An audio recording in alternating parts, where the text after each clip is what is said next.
కేంద్రంలో త్వరలోనే భారీ కేబినెట్ పునర్వ్యవస్థీకరణకు ప్రధాని మోదీ శ్రీకారం చుట్టబోతున్నారు. రాబోయే 16 రాష్ట్రాల అసెంబ్లీ ఎన్నికలు, లోక్సభ పోరును దృష్టిలో ఉంచుకొని బీజేపీ పక్కా వ్యూహంతో ముందుకు వెళ్తోంది. మరి కొత్త మంత్రివర్గంలో చోటు దక్కించుకునేందుకు ఎవరు ఉన్నారు? ఊస్టింగ్ అయ్యేది ఎవరు?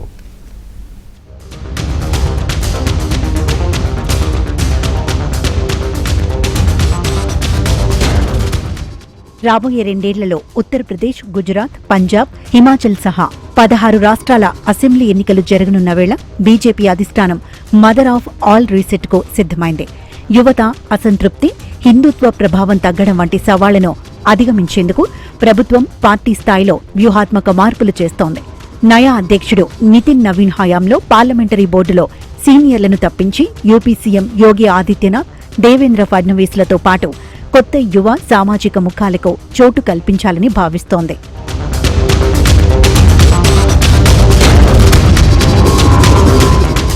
కేంద్ర మంత్రివర్గంలో ప్రస్తుతం ప్రధాని మోదీతో కలిపి 69 మంది సభ్యులు ఉండగా ఆర్టికల్ 75(1)A ప్రకారం గరిష్టంగా 81 మందికి అవకాశముంది. ఇప్పటికే ధర్మేంద్ర ప్రధాన్, రవనీత్ బిట్టు, జార్జ్ కురియన్ రాజీనామా చేశారు. హర్ష్ మల్హోత్రా, పంకజ్ చౌదరిలకు పార్టీ బాధ్యతలు దక్కగా హర్దీప్ పురి, వర్మ పదవీకాలం ముగియనుంది. 12 ఖాళీలతో పాటు పనితీరు ఆధారంగా మరో 18 మందిని తప్పించి ఏకంగా 30 మంది కొత్త మంత్రులను కేబినెట్లోకి తీసుకునేందుకు ప్రధాని మోదీ స్కెచ్ వేశారు.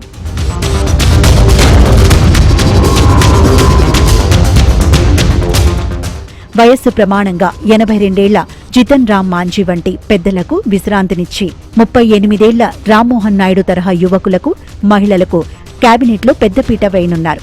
శివసేన నుంచి శ్రీకాంత్ షిండే, ఎల్జేపీ నుంచి చిరాగ్ పాశ్వాన్ కు కీలక శాఖలు ఇచ్చే యోచన ఉంది.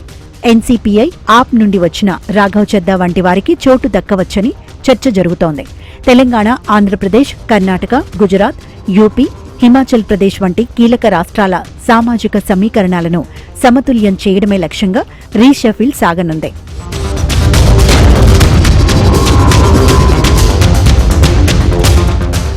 కేబినెట్ కార్యదర్శి టీవీ సోమనాథన్ నేతృత్వంలో శాఖల పనితీరుపై నివేదిక సిద్ధం కాగా ప్రధాని మోదీ ప్రత్యేకంగా సోషల్ మీడియా ట్రాక్ రికార్డును ప్రమాణంగా తీసుకున్నారు. ఇన్స్టాగ్రామ్లో రీల్స్ ద్వారా యువతతో మంత్రులు ఏర్పరచుకున్న అనుబంధంపై ప్రత్యేక సమీక్ష నిర్వహించారు. అమిత్ షా, జైశంకర్ ఫాలోయింగ్లో అగ్రస్థానంలో నిలవగా నితిన్ గడ్కరీకి ప్రతికూల వాతావరణం కనిపించింది. సాంప్రదాయ శైలికి స్వస్తి చెప్పే జెన్జీ భాషలో మాట్లాడేవారికి, లెస్ గవర్నమెంట్, మోర్ గవర్నెన్స్ భావజాలం ఉన్నవారికే పదవులు దక్కనున్నాయి.